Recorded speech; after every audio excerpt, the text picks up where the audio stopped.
Dom Show. This segment's brought to you by Park Place MRI, specializing in treating patients that have been injured. They provide high-field imaging, open MRIs, X-rays, as well as CAT scans.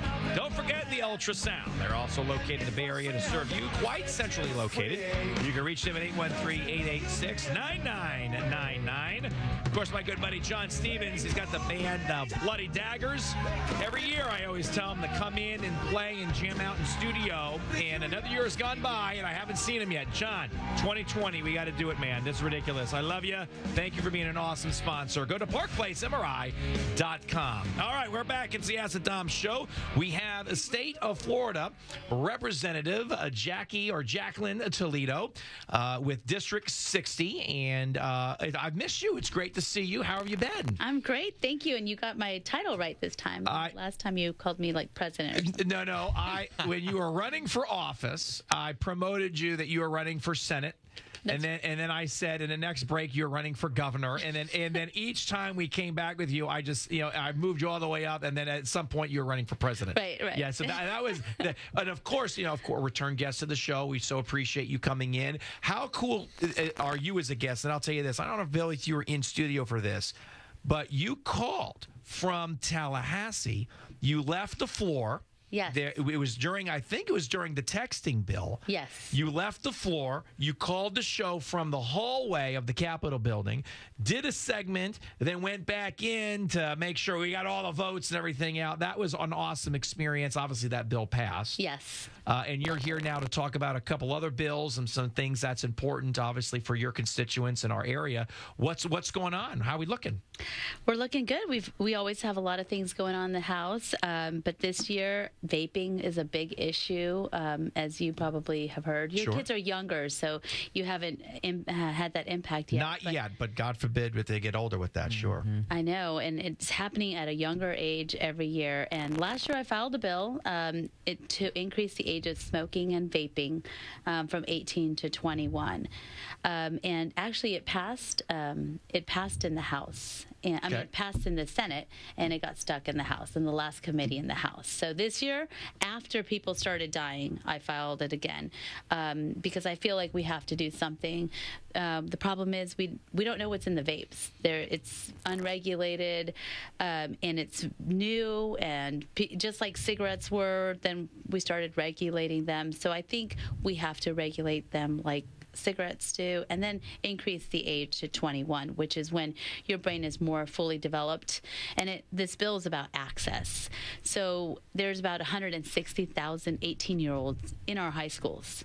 So their peers, their friends that are 15 and 14 years old are getting the access to these vapes. Yeah. And I feel like we're trending in that direction.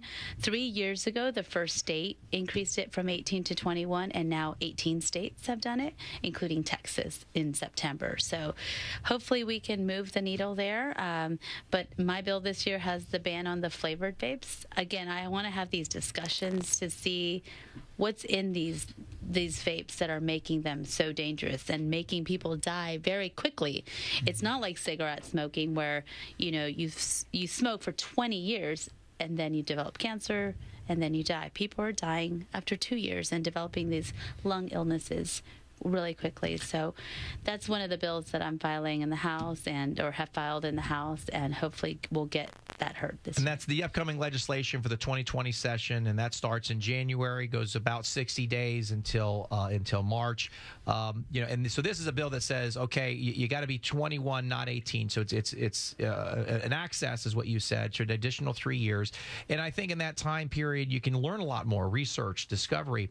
A side comment to this bill, which is a concern for me and for Mr. Sansoni, and I don't know if you know about this, but we have a lot of cases that are coming in, young folks in the age you're talking about, 18, 19, 20 years old, that have the vape pens, but they are putting in other substances, marijuana substances, THC substances. Well, when they get stopped for that by law enforcement, they are charged with third-degree felonies for a controlled substance possession. The pen itself, the vape pen, it would be a possession of paraphernalia charge. That's right. Misdemeanor. And then because science now has evolved, back in the old days, you just roll a leaf or a roach or what do you call it, cat? Doobie back in the days? What do you call it back then? Doobie. You wouldn't know. Allegedly. Right. But because science with these vape pens, the substance they're putting in under the statute qualifies as a third-degree felony. So I think, and this might be something you might want to argue on the floor. Says, hey, listen, in addition to this bill, it's also preventing young folks from indirectly committing felonies when they use this product and they put other products in it. Right. And it's just something for you to think about. They have no idea that they're committing a parents felony. call me up and go, my son's 18, he's never been in trouble before. He's got a felony or she's got a felony. I said, yes, ma'am, or yes, sir. And it's serious. And Bill and I all constantly, there's like one a week. It's unbelievable. What other bills do you have pending? So yesterday I filed, or 2 days ago, I filed a PBM bill, which is PBMs are pharmacy benefit managers, which are middlemen in the healthcare space. Okay. They are dictating the cost of prescription drugs. And so this bill will address the rising cost of prescription drugs and hope to lower the cost. Initially, these middlemen were there to negotiate drug prices and do just basic processing. But they've learned that you can start charging whatever you want, really, because there's absolutely no oversight. How about that? So this bill will hope to address that, and it has several components. It's actually very comprehensive in nature, but there's bad practices in what they do. For example, spread pricing is a term that we use that is basically saying, here's a drug that costs $10. That's what they pay for it, but they charge us $110 or $120 and profit that. They're also not passing down the rebates. So you might, a drug manufacturer might give a rebate to the PBMs, and they're making the consumer pay the full price of that drug. So this bill would prohibit that type of practice. Well, that's an interesting catch, and that so they're not sending that rebate down to the consumer, to your constituents, to us. They're pocketing that. All those. And you know why they don't do that? Because they don't have to. They don't have to. And that's what this bill is going to correct, because there's no oversight. Now, what does it have any effect if someone has health insurance versus non-health insurance, government health versus private? Is that all? I'm sure it's all got to be related to some extent, because you had different people that have different types of coverage. That's right. But it deals with just the PBMs, and Medicaid has PBMs as well. So it will address all PBMs, but like I said, they're contributing to the rising cost of prescription drugs, which is increasing the cost of healthcare overall. I had someone tell me, oh, I got a letter that said my drug is now going to be a $0 deductible. And she said, so I was very excited. And then she goes, but I own the company. So then I got the healthcare bill. She goes, and the drug was actually more than what I was paying for it when I was $25. Because the PBMs pick what drugs are on the formulary. So they want to pick the drugs that give them the biggest profits. So they're not doctors, they're not medical professionals, they're middlemen that are dictating which drugs that you can take. They're just arbitrarily picking them and then making a business decision out of it for profit. Well, they're picking the drugs based on a business decision, not on health care. Not on health care. Where your doctor's saying you should be taking this drug. Yeah. And then you go to the pharmacist and you say, hey, here's the drug I'm taking. Then the pharmacist says your insurance does not cover that drug. You need to take this drug. So then you have to call the doctor back, and it's just a waste of time. And so what happened to me personally, I had a personal story, which is what made me get involved in this issue. I went to the doctor for my daughter's ADD. He gave me a prescription to fill. I went to the pharmacist. And by the way, my doctor told me it was going to be $25, up to $25. Went to the pharmacy, and they told me it was going to be $480. Whoa! And I said, wait, no, the doctor told me $25. I went back and forth with the pharmacist. After an hour, which, by the way, was worth my time. They told me they would finally honor that price of $25. And I said, what happened? Who did you talk to?